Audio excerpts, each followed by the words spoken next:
What is up, everyone? Dan the Card Man back again. Today we're talking through hobby negativity, and specifically we're going to talk through how people seem to aggregate many different forms of content into this one, hobby negativity bubble, and for that reason they ignore so much valuable information out there and try and shut down the voice of people that are trying to make a positive change within the hobby.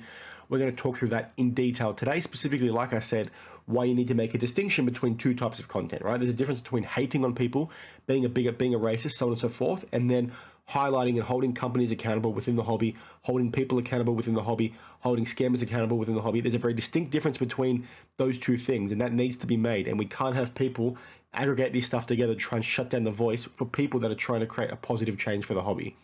Now, the reason why this became a talking point, now I've spoken about this many times on the channel in the past. I feel like I speak about it quite often. But the reason why I flagged it again is because Bench Clear Media, which is their video here, why do you want negative hobby news?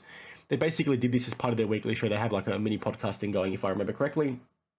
And they were speaking about how their recent video that I flagged with Ty from Bench Clear Media, basically with his Trey Lance getting lost by PSA. When they got his submission back, he got the wrong Trey Lance card that he submitted, okay? And they were talking about off the back of that, how, that got the most views. It's negative focused content according to them. They just don't understand why people are attracted to that, right? Why the focal point needs to be on that. And then they spoke about the Nat Turner situation as well. And I just think it's a really good thing to build off the back of, because so many people, I think these guys did that a little bit in this video. I'm not sure if that was their intention. I don't want to put words in their mouth. But so many people talk about that Nat Turner situation, talk about the fact that Ty's card got lost, and they'll say that's negative content. You're hating on PSA, that's negative content. In my opinion, and in the opinion of many others, that is not negative content, okay? You holding that company accountable for the mistakes they've made and highlighting it and bringing awareness to the hobby is not negative. It shouldn't be classified as negative content. And what's been really strange, over the last 18 months is you've had some fairly big accounts on social media, and this is not Bench Clear Media, so I'm not putting them in that bucket, okay? But they've sort of shifted the narrative to what negative content actually is. And maybe card porn is like the main driver in that, because again, when you're hearing people talk about this Nat Turner situation with regards to what look like cards that got PSA 10s that shouldn't have, with regards to trimming scandals, with regards to mistakes by these manufacturers, they pretty often will say, well, there's a lot of negativity in the hobby. Let's talk about some positive things off the back of those big items of news being talked about within the hobby. Those things are not negative, and I don't understand how we've got a sentiment now within the hobby that that's the case. And I'm really curious to get your thoughts on this down in the comments below, because I just don't see how that is negative, right? Making videos, and I'm not just saying this because I make this kind of content, right? I make this kind of content to bring awareness to you within the hobby, okay? So I'm not biased in that sense. I would have obviously shared this viewpoint irrespective of whether I had my channel or not. I just don't understand how that transition occurred. When did this mindset start? Why is this stuff considered negative? And it's interesting because the people that do bucket all this kind of content into negative content, like I just said, with regards to calling out scammers, calling out, companies and trying to hold them accountable for their mistakes, calling them out for lack of transparency. It just seems to be that the people that are saying that content is negative are the same people that were, positive hype merchants when the hobby was going really, really good. And I don't get that. I don't understand that. And I'm really keen to get your thoughts on this. Like I said, it just doesn't make any sense to me. I don't understand how, you talking about a company and the mistakes they've made and how you think they should be better, right, is negative. Let's go back to this Nat Turner PSA 10 situation, okay? Nat Turner is obviously a very, very successful man. My channel with only 2,500 subscribers, Retro Hoops with 6,500 or whatever he has right now because he's doing really, really well. These two channels spoke about, this PSA 10 issue the most, right? And then off the back of that, some other people picked it up. But then it got so much traction that Nat, the CEO of this freaking huge, it's basically the biggest pillar within our hobby, right? Had to respond and clarify something to the hobby. Why is something like that considered negative? That's a huge win for us as collectors within the hobby, because it shows, okay, maybe these businesses have made mistakes in the past, but, they understand that we as a collector base, right, we as customers have a strong voice now. So they are listening to us. They are willing to make change. They are willing to improve. How is that negative? And I just, again, I'll say it again. I feel like I've said it 5 or 6 times now. I just don't understand how people can grasp that and say it's negative. Now, I often think a lot of this stuff is also driven by the fact that people just look at thumbnails and they'll watch videos for maybe like a couple of seconds, 30 seconds, 40 seconds, whatever, and they switch off. That's like the modern day TikTok, mindset now, where everybody's just quick to soak in as much social media information as possible in a short period of time.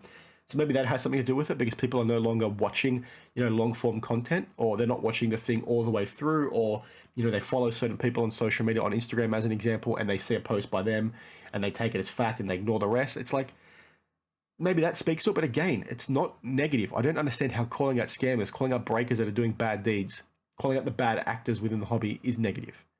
And I really think it's probably more of a statement towards life in general, right? Because it seems to be fairly consistent across, all forms of media in life, right? Not just collecting cards. But it just seems people are so focused on just taking things on face value without actually interpreting and understanding things for themselves. I think you should check out this Bench Clear Media video because it is a pretty good podcast or whatever they classify it as. I listen to it every now and then. I am obviously subscribed to them. I just thought it was interesting that they, seem to aggregate everything at the same time. And I think, no, guys, you need to make a distinct difference, okay? If you think this stuff is negative, yes, maybe it's negative in the sense that it's not talking about the hobby in a positive way. But from the other side of the coin, right, me calling out companies for doing bad deeds, me calling out scammers, me calling out bad dude breakers or bad girl breakers, so on and so forth, could be considered positive because we're looking for a reaction from that. We're looking for accountability. We're looking for people to then go and improve and make things better, which then makes the hobby a better place, right? We get more value from these businesses as customers. I say this all the time. This lack of transparency from these companies is not good enough. So us calling them out, us trying to hold them accountable then means what?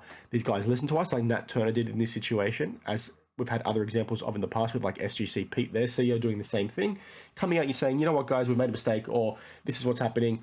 By them doing that, that means then they've got more cogs going on in their head. So if something like that does happen in the future, they know how to better handle themselves or better, handle the communication to the market, or maybe implement some things within their business process to make sure the mistakes don't happen again, right? That stuff is a positive change on the hobby. And I just don't understand how people, like I think I've said before, it's almost like they can't see the forest for the trees, in the sense that they just look at it on face value like, oh, this guy's just hating, I'm going to ignore what this guy's saying, he's an idiot. And I didn't mean to swear there, so I do apologize. But I think you guys get what I'm trying to say. And I'm really keen to get your thoughts on this down in the comments below, like I said, because I don't know when this shift happened within the hobby and how much of that is people in positions of power, people with big influences trying to shift the narrative and try and pivot things to try and protect their own pockets. How much of it is that, or how much of it is just a trend within, human nature over the last couple of years? I'm not sure. I definitely think there are some people out there definitely manipulating the conversation to shift away from this, negative discussion. It's not negative, right? Me making a hate video on someone and not talking about anything they've done in the past or anything bad they've done, I'm just literally hating on them, being a bigot, being a racist is not, that's negative content, right? Creating something hateful content, that's negative. Creating content that's calling somebody out for some of their shadiness is not negative content, right? You need to make people aware. You need to have people be across these things. So one, they can not deal with that person in the future.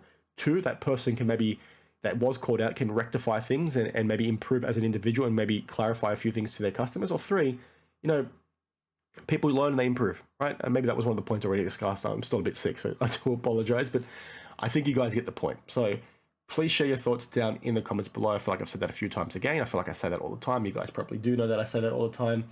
But again, I don't know how this occurred. I don't know how this stuff started to be considered negativity. It's not negativity. And what I do ask of you is not to go after people that call it negativity, but when you see people talk about it in that vein, maybe just try and say, you know what, I don't think it's negative because I think they're looking to make a positive change. They're trying to hold these companies accountable. They're trying to hold these people accountable so they can then make improvements to their offering, make improvements to their business, which then makes improvements to us as customers. It's positive in the end. And I'm just, like I said, it's just weird how people have focused in on this being a bubble of negativity and they just stop there and they're not thinking through or thinking past that. And like I said, I'm not calling out Bench Clear Media in any way, shape or form. I just found it interesting that that's where their discussion point went, how they aggregated some of this stuff as negative content. It's not negative content if you look a little bit deeper. If you start seeing, the forest for the trees, you're going to be fine, right? So that's it for today. I hope you did like the video. Thanks for watching and I'll see you in the next one. Cheers.